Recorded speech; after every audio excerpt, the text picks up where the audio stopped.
25 കോടിയുടെ അല്ല, ഞാൻ പറഞ്ഞ എന്റെ പങ്കാണ്. എന്റെ അല്ല, അത് നോക്കും. തൃശ്ശൂർ മാത്രമായിരിക്കില്ല, അങ്ങനെ ചെയ്യാൻ പറ്റില്ല.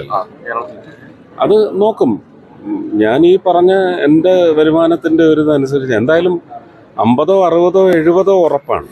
അത് 1 കോടി ആയാൽ 1 കോടിയാക്കും.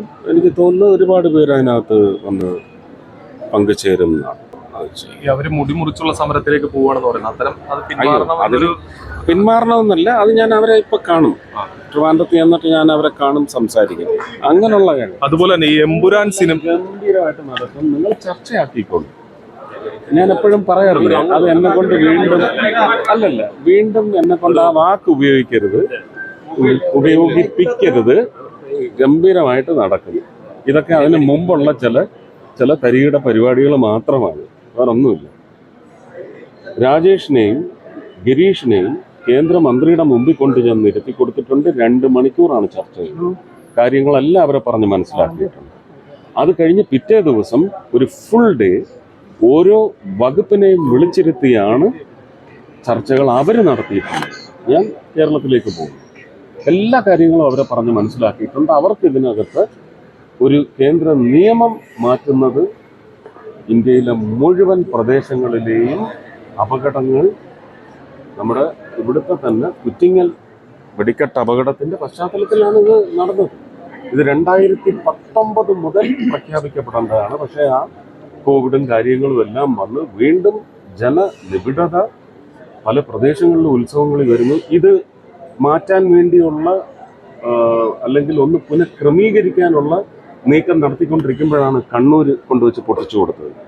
ഇത് നമ്മൾ ജനങ്ങളോട് ഒരു പൂരത്തെ സ്നേഹിക്കുന്ന എല്ലാവരും സ്നേഹിക്കും.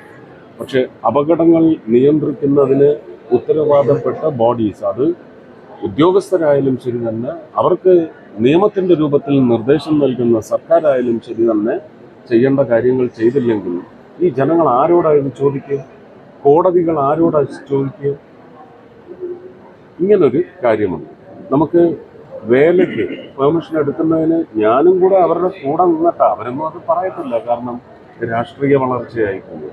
അല്ലെങ്കിൽ ഗിരീഷും രാജേഷും പറയട്ടെ, ഹൈക്കോടതിയിൽ എന്തൊക്കെയാണ് നീക്കങ്ങൾ നടത്തിയത്, അതിന് സുപ്രീം കോടതിയിലുള്ള വക്കീലന്മാർ എത്ര പേർക്കാണ് അതിനകത്ത് പിന്തുണ ഏകാനായിട്ട്, ടെക്നിക്കലായിട്ടുള്ള പിന്തുണ നൽകാൻ സാധിച്ചതെന്ന് അതവർ പറയട്ടെ.